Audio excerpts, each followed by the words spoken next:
Hello guys, welcome in JCC class. And आज का जो टॉपिक है हमारा वो पंप के ऊपर है। और यहाँ पे हम पंप से रिलेटेड क्वेश्चन के बारे में देखेंगे। जो हमारा सबसे पहला क्वेश्चन है तो देखते हैं फर्स्ट क्वेश्चन क्या है हमारा। Slip in a pump depend on which of the following parameter. तो यहाँ पे हमें पंप से क्या रिलेटेड पूछ रहा है कि पंप जो स्लिप कंडीशन है किस पे जनरली डिपेंड करता है। प्रेशर, टेम्परेचर और हीट पे डिपेंड नहीं करता है। ये हमारा वियर पे डिपेंड करता है। वियर जनरली आप देखोगे ये पंप की परफॉर्मेंस से रिलेटेड चीज़ों को बताता है। पंप परफॉर्मेंस, ठीक है। इस परफॉर्मेंस में इस परफॉर्मेंस में हमारे पास तीन चीज़ों के बारे में डिस्क्राइब करता है। कैविटेशन, कोरोजन एंड इरोजन के बारे में हमें ये डिस्क्राइब करता है, ठीक है। इससे रिलेटेड रहता है। नेक्स्ट क्वेश्चन क्या है हमारा। Internal breakage in a pump mainly take place when, मतलब कब हमारा जो इंटरनल ब्रेकेज होता है जब डिस्चार्ज प्रेशर हमारा इंक्रीज हो जाता है, टेम्परेचर इंक्रीज हो जाता है, टेम्परेचर की कंडीशन में नहीं होता है, हीट लीड एक्सपेंशन में नहीं होता, कोरोजन में नहीं होता। ये तीनों ऑप्शन हमारे नहीं होते। लेकिन इन केसेस जब हमारा डिस्चार्ज प्रेशर हमारा इंक्रीज हो जाता है वहाँ पे हमारा क्या होता है, इंटरनल ब्रेकेज होना स्टार्ट हो जाता है पंप में, ठीक है।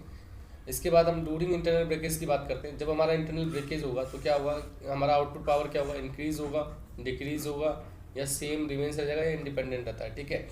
तो यहाँ पे अगर आप लोग देखोगे कि जो हमारा इंटरनल जब ब्रेकेज होता है तो वहाँ पे जो हमारा वॉल्यूम जो होता है वहाँ पे रिड्यूस हो जाता है, तो पावर हमारी क्या हो जाती है, डिक्रीज हो जाती है। इसका जो नेक्स्ट क्वेश्चन है हमारा, the speed of reciprocating pump generally measured. इसमें हमारा जनरली रेसिप्रोकेटिंग पंप की स्पीड मेजर की जाती है स्ट्रोक्स पर मिनट में की जाती है। ध्यान रखेंगे, यहाँ पे गलती करने के जो चांसेस होते हैं, यहाँ स्ट्रोक्स मिनट में कर देते हैं बट लेकिन हमारा स्ट्रोक्स पर मिनट की बात करता है, ठीक है। और इसके बाद जो नेक्स्ट क्वेश्चन है हमारा, suction stroke becomes difficult to pump.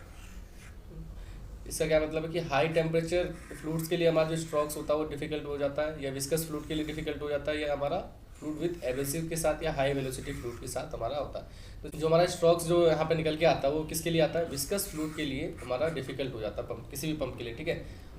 Piston pump are very expensive, cheap, reasonable, lubricate, intricate, ठीक है। तो आप जनरली ये ध्यान रखोगे जो हमारे जो पिस्टन पंप होते हैं वो एक्सपेंसिव होते हैं, ठीक है। इसके बाद हमारे पास डीएसी का फुल फॉर्म पूछ रहा, what is the full form of DAC. इसको हम बोलते हैं डबल एक्टिंग पंप बोलते हैं। इसके बाद नेक्स्ट क्वेश्चन हमारा क्या है, which among the following is not a multi cylinder pump. इनमें से कौन सा जो हमारा मल्टी सिलेंडर पंप नहीं है। यहाँ पे हमारे पास देखेंगे आप लोग डबल एक्टिंग तो होता है, बट यहाँ पे सिंप्लेक्स पंप की बात कर रहा है। सिंप्लेक्स में हमारा क्या एक सिंगल सिलेंडर होता है। बाकी आप देखोगे डुप्लेक्स डुप्लेक्स ट्रिप्लेक्स इसमें जो हमारे पास जो सिलेंडर होते हैं वो मल्टी सिलेंडर होते हैं, ठीक है।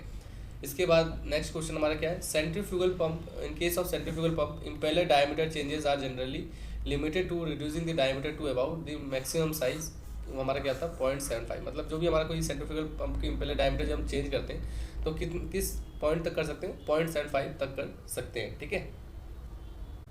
देन नेक्स्ट क्वेश्चन हमारा क्या है, small bypass line are install some time to, ठीक है। जो हम बाईपास लाइन जो इंस्टॉल करते हैं वो किस वजह से किस लिए करते हैं, कंट्रोल करने के लिए फ्लो रेट को, control the pump delivery head, prevent the pump running at zero low, reduce the pump power consumption, ठीक है। तो आप लोग यहाँ देखोगे जो हम किस लिए करते हैं, प्रिवेंट करते हैं पंप को रनिंग एट जीरो फ्लो, कि वो हमारे जीरो फ्लो पे रन ना करें, ठीक है।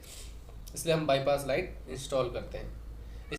नेक्स्ट क्वेश्चन हमारा क्या है, the intersection point of the pump curve and system curve is called, ठीक है। ये किसकी बात कर रहा है, पंप कर्व की बात कर रहा है और सिस्टम कर्व की बात कर रहा है। जहाँ पे भी ये दोनों इंटरसेक्ट करते हैं उसको हम क्या बोलते हैं, pump efficiency, operating point, system efficiency, none of the above, ठीक है। पंप एफिशिएंसी नहीं बोलते हैं यहाँ पे, सिस्टम एफिशिएंसी भी नहीं डिनोट करते, नन ऑफ द अबव तो नहीं है इसमें से। तो हम यहाँ पे जो ऑपरेटिंग पॉइंट होता है उसको डिनोट करते हैं, ठीक है, जिसपे हमारा कोई भी पंप ऑपरेट होता है। तो नेक्स्ट क्वेश्चन हमारा क्या है, discharge of a centrifugal pump is proportional to the diameter की पावर क्यू, ठीक है। जनरली अगर आप यहाँ से एक फॉर्मूला जानते हो, क्यू जो रहता है हमारा स्पीड के तो पावर 1 में रहता है, डायमीटर के पावर में क्यू रहता है, ठीक है। ये आप लोग यहाँ से देखेंगे, ठीक। इसके बाद indicator diagram of reciprocating pump is a graph between, किसके बीच में बनता है हमारा, pressure in cylinder versus swept volume के, ठीक है। यहाँ पे आप देखोगे कि जो हमारा डायग्राम पूछ रहा है किसका, रेसिप्रोकेटिंग पंप का, किस किस के बीच में होना चाहिए, सिलेंडर का जो प्रेशर हमारा होता है और स्वेप्ट वॉल्यूम जो हम वहाँ पे से डिस्चार्ज कर रहे हैं वॉल्यूम, उसकी बात ये कर रहा है, ठीक है। यहाँ प्रेशर स्पीड के बीच में पॉसिबिलिटी नहीं है, फ्लो और स्पीड के बीच में नहीं है, और फ्लो वर्सेस स्वेप्ट के बीच में नहीं है, ठीक है। यहाँ पे हम सिलेंडर की प्रेशर की बात करते हैं और स्वेप्ट वॉल्यूम की बात करते हैं। नेक्स्ट क्वेश्चन क्या है हमारा, specific speed for impulse wheel range from, कहाँ से कहाँ करता है, 0 से लेके 4.5 तक करता है, ठीक है। इसके बाद एक draft tube is used with, draft tube किसके साथ यूज़ किया जाता है हमारा, रिएक्शन टरबाइन के साथ यूज होती है। डिफरेंट टाइप्स ऑफ टरबाइन आपने देखी होगी, यहाँ पे ड्राफ्ट ट्यूब का जो एप्लीकेशन है वो हमारा रिएक्शन टरबाइन के साथ होता है, ठीक है। The angle of taper on A draft tube, हमारा जो एंगल ऑफ टेपर होता है, ठीक है, ड्राफ्ट ट्यूब में कितनी डिग्री पे होता है वो हमारा लेस देन, ये चीज़ें आप लोग याद कर लेंगे थोड़ा सा, क्योंकि ज़्यादा डीप में ना जाके हम इसको थोड़ा सा चीज़ों को मेमोराइज भी करेंगे, ठीक है। इसके बाद which of the following is not a rotary pump, इनमें से कौन सा पंप है हमारा रोटरी पंप नहीं है। आप लोगों ने पंप क्लासिफिकेशन पढ़ी थी जिसमें हमने डायनामिक पंप और पॉजिटिव डिस्प्लेसमेंट पंप की बात करी थी, उसमें हमने फिर रेसिप्रोकेटिंग और रोटरी पंप की बात करी थी। उसमें आप लोगों को ये पता होगा कि रोटरी पंप में हमारा गियर, वेन, स्क्रू, ये तीनों ही पंप हमारे रोटरी पंप के पार्ट थे। तो यहाँ पे जो एक्सेल हो जाता है ये हमारा आंसर हो जाता है, क्योंकि ये एक्सेल जो है हमारा रोटरी पंप का पार्ट नहीं है। इसके बाद impeller for the high head usually है, ठीक है। इम्पेलर जो होता है हाई हेड के लिए उसमें क्या होना चाहिए, यूजुअली हाई स्पेसिफिक स्पीड होनी चाहिए, मीडियम स्पेसिफिक स्पीड होनी चाहिए, वेरिएबल स्पेसिफिक स्पीड होनी चाहिए। तो यहाँ पे जो हमारा ऑप्शन है वो लो स्पेसिफिक स्पीड को रिकमेंडेड करता है, ठीक है।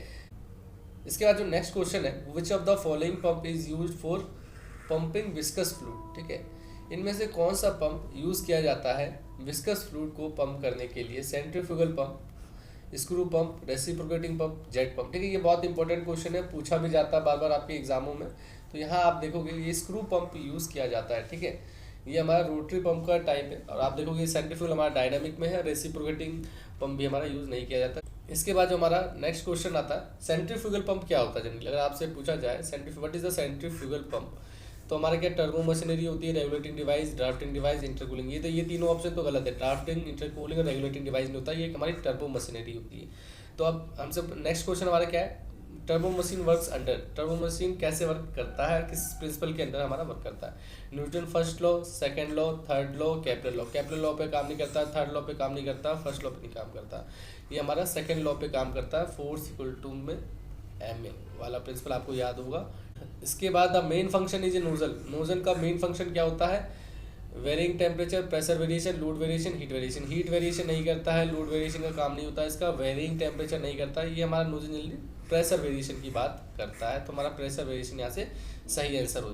The main function of centrifugal pump are to transfer of speed, transfer of pressure, temperature और ट्रांसफर ऑफ एनर्जी। हमारा जो मेनली अगर हम सेंट्रीफ्यूगल पंप की बात करें तो ये हमारा क्या ट्रांसफर करता है, स्पीड को ट्रांसफर करता है नहीं, ट्रांसफर ऑफ प्रेशर को करता है नहीं, ट्रांसफर ऑफ टेम्परेचर, ये तीनों ही चीज़ें हमारी नहीं करता है। ये हमारा क्या ट्रांसफर करता है, एनर्जी को ट्रांसफर करता है।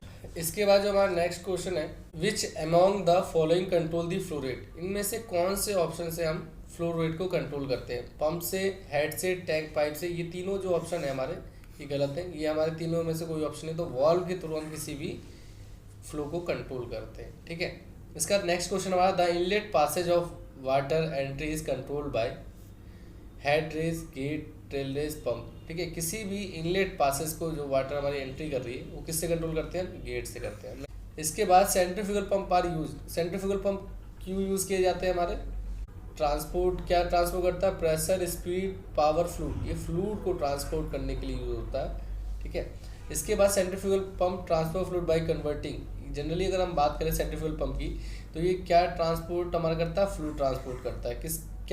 कैसे कन्वर्ट करता है एनर्जी को, kinetic energy to hydrodynamic energy, hydrodynamic energy to kinetic, mechanical to kinetic, mechanical energy to hydrodynamic. तो हम देखेंगे यहाँ पे जनरली अगर आप देखते हो कि जो हमारा फ्लूइड होता है वो पहले क्या होता है, काइनेटिक एनर्जी में रहता है, ठीक है। मतलब उसमें वो क्या होता है, मोशन होता है, ठीक है, वेलोसिटी रहती है, और उसके बाद वो किस में चेंज करता है, उसको हाइड्रोडायनेमिक एनर्जी में हमारा चेंज करता है। आई होप आप सभी को ये चीज़ें समझ में आई होगी। Thank you so much video देखने के लिए आप सभी का।